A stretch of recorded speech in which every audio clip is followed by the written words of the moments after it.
Welcome to my guide on the Great Gubal Library dungeon. This is a level 59 dungeon which you will unlock towards the end of the main scenario quest in the Dravanian hinterlands.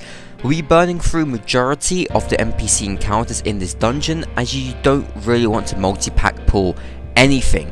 And we'll be heading straight for the bosses and the treasure coffers, which contain eye level 148 gear. So let's get started. Firstly, you want to burn through all the packs one by one until you run into a Marolith and some tomes. You can just AoE burn this pack down, but in this room there is a treasure coffer in the side which has the potential to drop very good item level 148 gear. The treasure coffer is near the table and a few of the chairs. You won't miss it. And now we're on to the first boss, Demon Tome. Demon Tome is a very similar boss fight to Demon Wall in Amdapor Keep, just without the ads.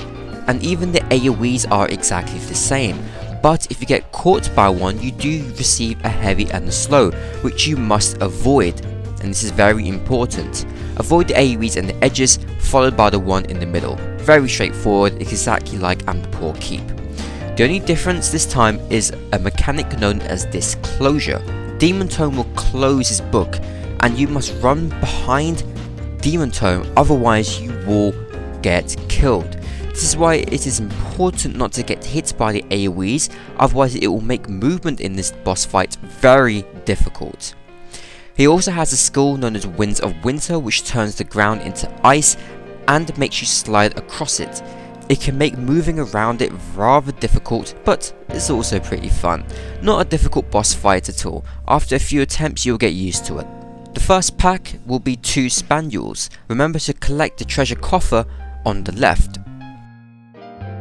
Page 64 is a very interesting NPC. He targets one player and charges up a laser which can hit for 3k. Kill it to avoid the damage. And also remember to collect the treasure coffer in one of the rooms up ahead. And on to the second boss, Biblos. His first skill is Head Down, an unavoidable AoE jump attack. If you are targeted by this skill, run up to him and it will minimize the distance he jumps, making life a lot easier. At 70% he will jump up and spawn 2 page 64s. Kill one of them and somebody will be linked with a ball. If you are linked with the ball, kite the ball through Biblos and make him get hit with him. It will knock him back and it will remove his invulnerability. Afterwards he will use a skill known as Gale Cut and spawns a few green balls. It's important to avoid these green balls, otherwise you will receive a vulnerability debuff. Also avoid his tail smash, which is a cone AoE. Again, not a really difficult fight. Run through all the packs again, once more, nothing challenging, but remember there are 2 treasure coffers in this area, one up the stairs and another one when you go down the stairs in the corner. And on to the final boss, the ever-living Bibliotapon. This boss has very interesting mechanics. Firstly, a few people will be targeted by a red marker, and if you do, make sure to run to the edges of the arena in between the gold plates. Putting them on the edges of the arena will make sure no one will get hit by them. His second is Void Call. A purple beam will light up on some platforms.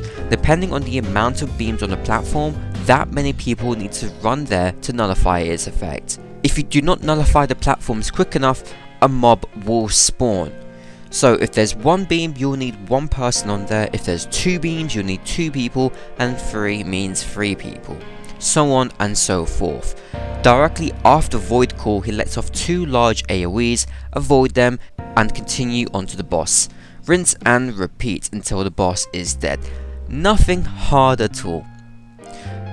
So guys, thank you for watching my very quick boss guide of this dungeon. Take care, and as always, I'll see you guys next time.